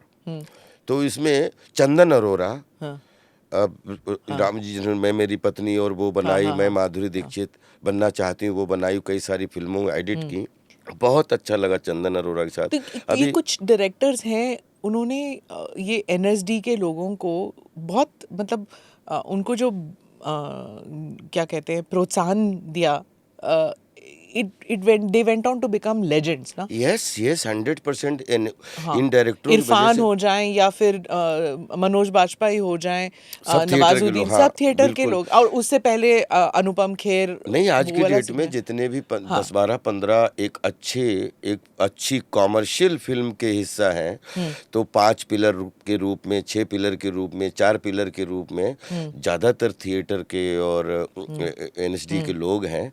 और ये इन डायरेक्टरों ने जब से थिएटर वाले लोगों को, मंडी हाउस वाले लोगों को, चंडीगढ़ से, लखनऊ के अलग और साउथ इंडिया, नॉर्थ इंडिया लेना शुरू किया, थिएटर की बैकग्राउंड के लड़कों को, लड़कियों को, या अनुराग कश्यप वगैरह सब, तो उन्होंने ये भी किया है। आप ये समझ लीजिए कि उससे बहुत थिएटर का कद बहुत बढ़ा है, हाँ। और 15-20 एक्टरों को बहुत अच्छा स्थान मिला है। और वो कास्टिंग डायरेक्टर का भी इसमें बहुत रोल होता है बिल्कुल, ना, बिल्कुल। कि वो एनएसडी के लोगों को या फिर ट्रेंड एक्टर्स को जब लेते हैं, तो फिर जो स्ट्रगल का जो माहौल होता है उसके बारे में कुछ बताइए हमें। जब एनएसडी से जब आप लोग निकले थे तो क्या सपने थे आपके? सबके एक जैसे सपने होते होंगे कि हाँ हमने बड़े पर्दे पे काम करना है, थिएटर तो कर लिया, बड़े पर्दे पे काम पहले करना तो है। सपना ये था कि साल भर मुंबई में सरवाइव कैसे हो जाए, ठीक है। तो 20-20 हजार रुपए हम 4 लड़कों ने जमा किए थे। ये एक कोट भी है इनके, नवाजुद्दीन सिद्दीकी ने कहा कि सुबह से शाम तक राजपाल के घर में चूल्हा चलता रहता था। वो नवाज भाई की मोहब्बत है, वो मेरे घर में नहीं, वो उनका हक था। वो जितने लोग भी थे वो उन सब का चूल्हा, मेरा उसमें कुछ भी नहीं था। मैं उसमें ना तो कोई क्रेडिट लेना चाहता हूँ, और मैं तो सौभाग्यशाली हूँ। अब जिंदगी भर अगर इसको चूल्हा चलना, तो हम चाहते हैं कि ये 100 में बदल जाए, हजारों में बदल जाए, लाखों में बदल जाए। ये हाथ जितने लोगों के लिए चूल्हा चल पाए, बस मजा आ जाए। क्योंकि वो कौन कौन थे इसमें, आपके जो ग्रुप था? 10-12 एक्टर थे, सब साथ में पास आउट हुए थे, 2-3 कमरे लिए थे। तो हमारे रूम में 4 लड़के थे। तो हम लोगों ने पहले ये डिसाइड किया था कि जब यहाँ ट्रेन में बैठेंगे तो पगड़ी पहुंचा दी थी रूम की और दिल्ली से बॉम्बे। हाँ, क्योंकि वहाँ पे लिंक अप निकाल लिया था। एक लड़का वहाँ रहता था, 1 साल की पगड़ी, 1 साल की, 11 महीने के लिए।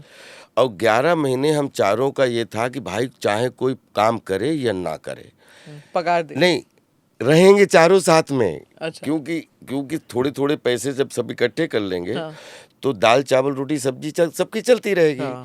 और अगर एक भी काम नहीं मिला तो अपने लोगों के 20,000 चले गए हैं पगड़ी में, 60,000 बचे हैं। थोड़े से कर लो, 50,000 रख लो, बाकी पैसे थोड़े से अपनी जेब में रखो, साल भर तो कट जाएगा। एक भी काम नहीं मिला तो। फाइनेंस मिनिस्टर कौन था इन सब में? उसमें वो क्या बोलते हैं कि एक नहीं गुल्लक बना लेते थे कि पैसे जमा करो भैया, पैसे खत्म हो रहे हैं, ये 4 यार मिल जाए, हाँ, वो गाना है ना। तो ऐसे 3, फिर उसमें नवाज भाई राजीव, मनोज गोयल, अशरफुल हक, मनोहर तेली, मैं, संजय कुमार सोनू, रविजीता गोगई, ये इस तरीके के लगभग 9-10 लोग थे। लेकिन touchwood by grace of God मैं 30 जून 97 मुंबई पहुंचा और मेरा एक लास्ट नाटक चल रहा था देवेंद्र अंकुर जी के डायरेक्शन में, और उसमें मुझे एक मंजू जी आई थी। तो उन्होंने मुझे अभिनय करते हुए देखा था मंडी हाउस में। तो उस समय मोबाइल तो था नहीं, वो मुझे नंबर दे गई थी कि कभी बेटा आना तो तुम हमें मिलना। मैं गया और उनसे मिला जाके। वो सीरियल बना रही थी स्वराज, एक इंदु भूषण का 4-5 एपिसोड का रोल मुझे मिला। DD1 पे वो आता था। 13 जुलाई 97 को शूटिंग उसकी पुणे के एयर बड़ा जेल के पीछे, अच्छा, दयाल निहलानी जी डायरेक्टर थे। उसमें मेरी शूटिंग शुरू हुई और टचवुड 2024 के लास्ट में क्रिसमस पे बेबी जॉन रिलीज हुई। आज तक अब शूटिंग के लिए बाय ग्रेस ऑफ गॉड नहीं कर पाया तो वो मेरी व्यस्तता हो सकती है या कोई और कारण, लेकिन जितना भी धन्यवाद दूं कि जितनी फिल्में करने का मौका मिला उससे कहीं ज़्यादा फिल्में सुनने और समझने और चुनने का मौका मिला। वाह, बहुत खूब। कौन सी ऐसी प्रोजेक्ट्स है जिसके बारे में अभी हम जानते नहीं हैं और आप करने वाले हैं 2025 में? हर प्रोजेक्ट कोई किस बारे में आप जानते हैं? किसी नहीं जानते। नहीं, जो नए प्रोजेक्ट्स लगभग 2-3 वेब सीरीज हैं। अच्छा। और 2-3 वेब फिल्म है। हाँ। और मजा आता है वेब सीरीज में एक्ट करने में? बहुत मजा आता है। हाँ। अच्छा है। हाँ। क्योंकि मुझे लगता है कि ये सिनेमा के लिए सब्जेक्ट उतना पैसा लग के बनता तो शायद ये उतना नहीं, लेकिन ये अब बन के वेब सीरीज के माध्यम से जा रहा है। कंटेंट बहुत अच्छा है, तो बहुत मुझे अच्छा तो अब वेब सीरीज ज्यादा अच्छी लगती हैं, क्योंकि मुझे लगता है कि कैरेक्टर को फ्लैश आउट करने में डायरेक्टर के पास ज्यादा वक्त है। मतलब वो 6 एपिसोड्स में वो कैरेक्टर फ्लैश आउट हो जाता है। पिक्चरों में मेरे को लगता है अब ये 2 घंटे में वो मिल भी चुका लड़की से, प्यार भी हो गया, शादी भी हो गई, वो मनोरंजन का IPL है। अब वो नहीं बन रहा मेरे से। वो मनोरंजन का वो IPL है। वो 50 ओवर का गेम है। हाँ। और ये क्या है, ये अपना मतलब जैसे आधा घंटा खेल लिया, फिर उसके बाद आधे घंटे आराम करके हाँ। फिर खेल लो। हाँ। तो ये इसका अपना मजा है। हाँ। लेकिन मान के चलिए दुनिया में कोई भी क्रिएटिव आदमी है, सबका गोल, सबका मोटिवेशन, सबका मिशन, सबका विजन वो 70 mm है। 70 mm, अच्छा। बिफोर आई कंक्लूड मैंने ये ज़रूर पूछना है कि आपने पॉलिटिक्स भी ट्राई किया था बीच में, जी, छोड़ दिया, क्या हुआ था? मैंने छोड़ा। देखिए, बड़ा अच्छा क्वेश्चन आपने पूछा। इस पे 2 मिनट में बोलना चाहूँगा। ज़रूर। माननीय सुरेश खन्ना जी हैं शाहजहांपुर में, जो अभी वित्त मंत्री हैं। 89 की बात है। 89 से 91 में 1 साल में 2 बार इलेक्शन हुए थे, अगर आपको भी याद हो। कोalition गवर्नमेंट्स थी उस कुछ था हुआ था। 1 साल में 2 बार इलेक्शन हुए थे। मैं उस समय इंटरमीडिएट, आई थिंक 16-17 साल का, अगर उसी में मैंने पॉलिटिक्स तब ज्वाइन की थी। खूब भाषण देने लगा था प्रॉपर। लेकिन मैं पैरेलल थिएटर भी करता था पढ़ाई के साथ में। या तो क्यों पॉलिटिक्स रोज तो नहीं होती थी जब चुनाव आए या उसमें और 89 से लेके 2019 तक मैंने जब 90 पॉलिटिक्स, जब मैं थिएटर की, अब थिएटर ही मेरी आर्ट है, तो मैंने निष्क्रिय भाव से प्रॉपर पॉलिटिक्स पढ़ी, प्रॉपर सीखी, आज भी सीखता रहा और कोई बिल्कुल अपग्रेडेड रहा, लेकिन निष्क्रिय भाव से। सक्रिय भाव से अभिनय रहा। 2019 में मोदी साहब की वजह से मैंने हमेशा के लिए पॉलिटिक्स को अलविदा कह दिया। क्यों? उन्होंने क्या किया? मोदी साहब की वजह से मैं अभिनेता हूं। अब देखिए कैसे, अगर आप लगातार सक्रिय पॉलिटिक्स करते हैं तो उसके बारे में आप बोल सकते हैं कि सरकार कैसे बनाई जाती, कैसे सरकार चलाई जाती, कैसे सारी योजनाएं चलाई जाती हैं, ये तो अनुभव, उसके बारे में तो देश की जनता और वो खुद हर बार पास हो रहे हैं, उसके लिए तो जितनी बधाई दें उतनी कम है। मेरा अगर पॉलिटिक्स में आता तो मेरा जल जंगल जमीन पर्यावरण पहाड़ी पर्यटन के लिए 4-5 चीज़ों में मेरा बहुत शौक था। उनकी 4-5 लाइनों ने मुझे लगा मुझे पॉलिटिक्स करने की ज़रूरत ही नहीं है। एक one earth one future one family, एक युद्ध की नहीं बुद्ध की ज़रूरत है। पूरे देश पूरी दुनिया में संदेश एक ऐसा दिया कि भैया लड़ो मत, आओ लड़ते हैं तो मिलके चैलेंज करें कि आप गरीबी से लड़ें, इससे लड़ें, उससे लड़ें। तो ऐसे जब ये सब काम जो मुझे मन लगता है करने में, तो मुझे लगता है वो तो सब मोदी साहब ने कर दिए, मेरी जरूरत क्या है। कर रहे हैं, कर दिया तो पता नहीं, बहुत बड़े बड़े लक्ष्य हैं। हाँ लक्ष्य, लेकिन कर रहे हैं। और मुझे लग रहा है कि मैं अभिनय में जो मैंने बचपन से लेके अभिनय, पॉलिटिक्स में सब कुछ चिंतन मनन सब कुछ करके, अगर मुझे अभी तक मजाक कर रहा था कि पॉलिटिक्स करनी है तो मुझे अभिनय कंप्लीट छोड़ना पड़ेगा, क्योंकि पॉलिटिक्स भी 24 घंटे में 36 घंटे काम है और अभिनय भी 24 घंटे में 36 घंटे काम है। दोनों काम नहीं किए जा सकते, क्योंकि एक सड़क का काम है, एक पर्दे का काम है। सड़क में फिजिकली जाके आपको जिम्मेदारियां निभानी पड़ेंगी, पर्दे में जाके आपको मेकअप लगा के जिम्मेदारियां निभानी पड़ेंगी। तो मुझे ऐसा लगता है कि मैं कला के लिए ही बना था। एक वक्त था, एक दौर था कि बहुत सारे कलाकार जो हैं वो पॉलिटिक्स में आते थे या फिर कैंपेन करते थे कम से कम, पर अब कुछ कम हो गया शायद। जिन्होंने भी किया, जैसे हेमा मालिनी जो 3 इलेक्शन लड़ चुकी हैं, वो कर नहीं है, लेकिन कुछ लोगों को लगता है कि हम फुल टाइम अगर नहीं कर सकते तो नहीं करना चाहिए, नहीं करना चाहिए। अब लेकिन मुझे ऐसा है कि मुझे पॉलिटिक्स में बहुत इंटरेस्ट रहता है, मैं लगातार होते हुए। अब जैसे एक उदाहरण देता हूँ, मैं ना तो किसी पार्टी में हूँ, मैंने जो पार्टी बनाई तो मैंने कैंपेन किया और 2017 में बना के उसको वहीं पैकअप किया कि अगर मुझे इसको चलाना है, बना तो दी, चलाने के लिए मुझे या तो मुंबई से पैकअप करूँ अपना, तो इसमें रात दिन 12 साल लगाऊं तो इसमें भी हमें नंबर मिलेंगे, क्योंकि हमें आती है पॉलिटिक्स।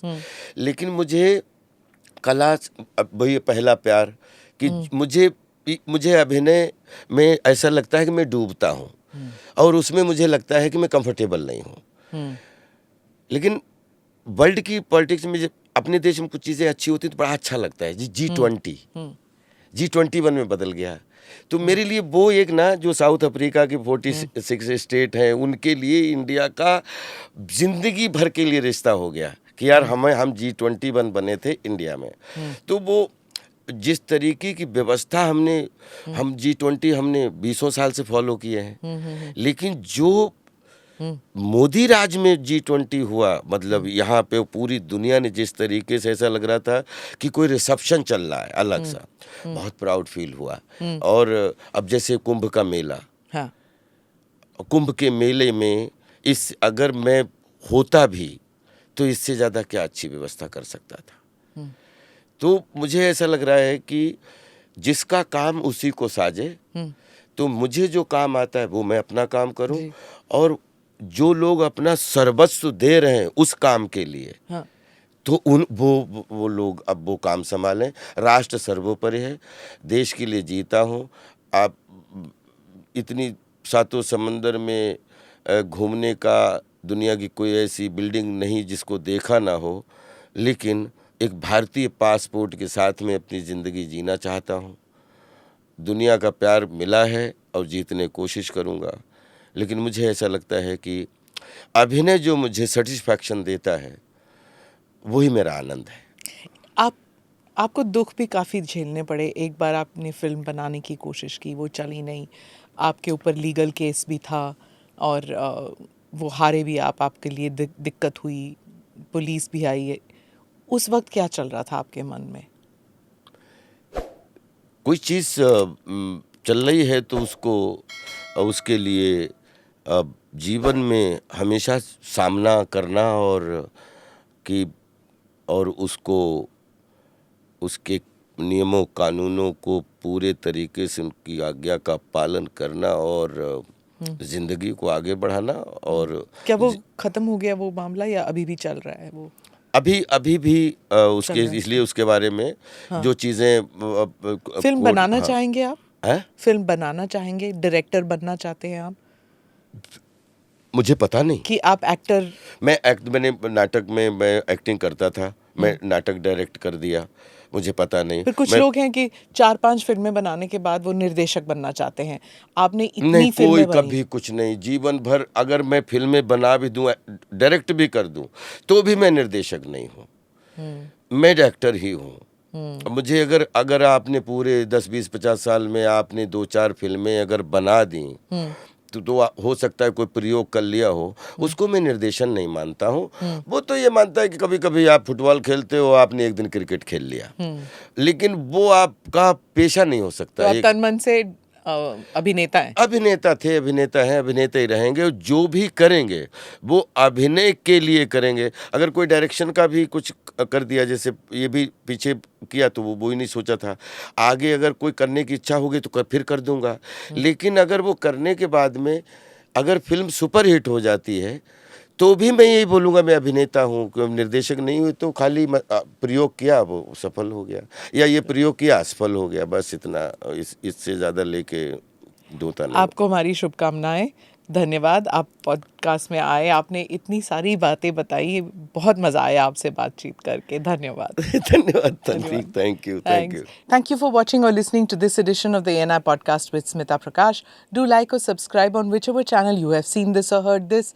Namaste, Jai Hind.